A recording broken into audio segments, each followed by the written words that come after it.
बिस्मिल्लाहिर्रहमानिर्रहीम। अस्सलाम वालेकुम नाज़रीन। सूबाई वज़ीर पब्लिक प्रोसिक्यूशन व इंचार्ज गंदम खरीदारी मुहिम ज़िला फैसलाबाद चौधरी ज़हीरुद्दीन ने गंदम खरीदारी सेंटर पर काश्तकारों में बारदाना तकसीम करके गंदम खरीदारी मुहिम का बाकायदा इफ्तिताह कर दिया है।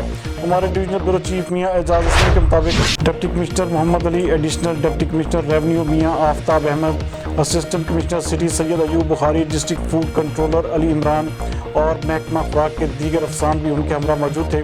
सूबाई वज़ीर का कहना था कि पंजाब में किसानों से गंदम की खरीदारी के टारगेट और काश्तकारों की खिदमत के इस अहम मिशन को कामयाबी से मुकम्मल किया जाएगा।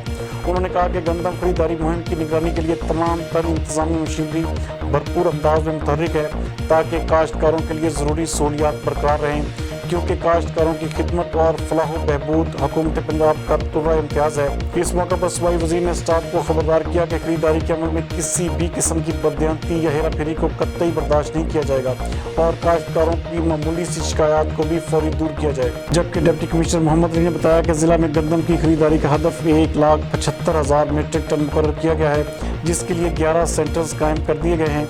उन्होंने बताया कि ऑनलाइन और मैनुअल तरीके से बारदाना की दरखास्तें वसूल की जा रही हैं और रोज़ाना की बुनियाद पर मजमूई टारगेट के 4% के बराबर बारदाना किसानों को फराहम किया जाएगा। उन्होंने बताया कि महकमा खुराक के फूड ग्रेन इंस्पेक्टर्स के अलावा महकमा माल अमला भी तैनात कर दिया गया है।